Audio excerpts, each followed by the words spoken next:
نحمدہ ونصلی علی رسولہ الکریم بسم اللہ الرحمن الرحیم۔ صحیح بخاری حدیث نمبر 111۔ میں نے علی رضی اللہ تعالی عنہ سے پوچھا کہ کیا آپ کے پاس کوئی اور بھی کتاب ہے؟ انہوں نے فرمایا کہ نہیں، مگر اللہ کی کتاب ہے یا پھر فہم ہے جو وہ ایک مسلمان کو عطا کرتا ہے، یا پھر جو کچھ اس صحیفے میں ہے۔ میں نے پوچھا اس صحیفے میں کیا ہے؟ انہوں نے فرمایا دید اور قیدیوں کا رہائی کا بیان ہے، اور یہ کہ مسلمان کافر کے بدلے قتل نہ کیا جائے۔ صحیح بخاری حدیث نمبر 112۔ قبیلہ خزاع کے کسی شخص نے بنو لیث کے کسی آدمی کو اپنے کسی مقتول کے بدلے میں مار دیا تھا۔ یہ فتح مکہ والے سال کی بات ہے۔ رسول اللہ صلی اللہ علیہ وسلم کو یہ خبر دی گئی۔ آپ صلی اللہ علیہ وسلم نے اپنی اونٹنی پر سوار ہو کر خطبہ پڑھا اور فرمایا کہ اللہ نے مکہ سے قتل یا ہاتھی کو روک لیا۔ امام بخاری رحمہ اللہ فرماتے ہیں اس لفظ کو شک کے ساتھ سمجھو۔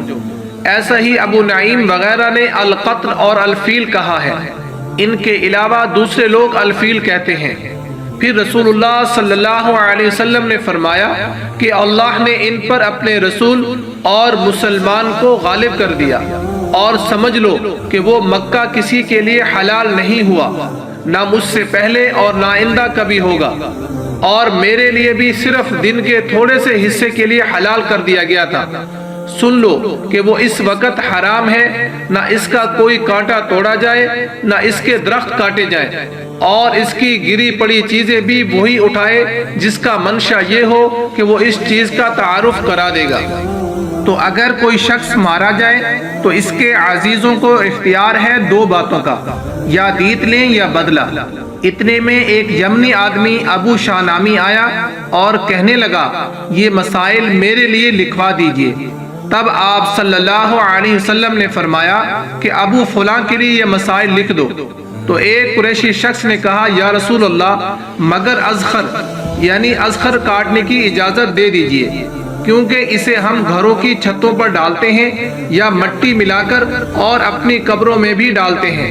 یہ سن کر رسول اللہ صلی اللہ علیہ وسلم نے فرمایا کہ ہاں مگر اذخر۔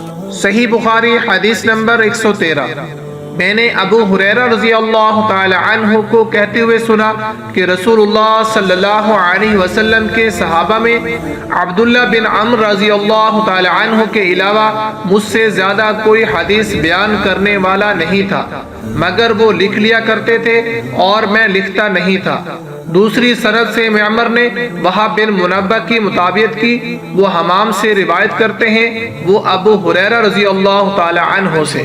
صحیح بخاری حدیث نمبر 114۔ نبی کریم صلی اللہ علیہ وسلم کے مرض میں شدت ہو گئی تو آپ صلی اللہ علیہ وسلم نے فرمایا کہ میرے پاس سامان کتابت لاؤ تاکہ تمہارے لیے ایک تحریر لکھ دوں، تاکہ بعد میں تم گمراہ نہ ہو سکو۔ اس پر عمر رضی اللہ تعالی عنہ نے لوگوں سے کہا کہ اس وقت آپ صلی اللہ علیہ وسلم پر تکلیف کا غلبہ ہے، اور ہمارے پاس اللہ کی کتاب قرآن موجود ہے جو ہمیں ہدایت کے لیے کافی ہے۔ اس پر لوگوں کی رائے مختلف ہو گئی اور شور و غل زیادہ ہونے لگا۔ آپ صلی اللہ علیہ وسلم نے فرمایا میرے پاس سے اٹھ کھڑے ہو، میرے پاس جھگڑنا ٹھیک نہیں۔ اس پر ابن عباس رضی اللہ تعالی عنہ یہ کہتے ہوئے نکل آئے کہ بے شک مصیبت بڑی سخت مصیبت ہے، وہ چیز جو ہمارے اور رسول اللہ صلی اللہ علیہ وسلم کے اور آپ کی تحریر کے درمیان حائل ہو گئی۔ صحیح بخاری حدیث نمبر 115۔ ایک رات نبی کریم صلی اللہ علیہ وسلم نے بیدار ہوتے ہی فرمایا کہ سبحان اللہ، آج کی رات کس قدر فتنے اتارے گئے ہیں اور کتنے ہی خزانے بھی کھولے گئے ہیں۔ ان حجرہ والیوں کو جگاؤ، کیونکہ بہت سی عورتیں جو دنیا میں باریک کپڑا پہننے والی ہیں وہ آخرت میں ننگی ہوں۔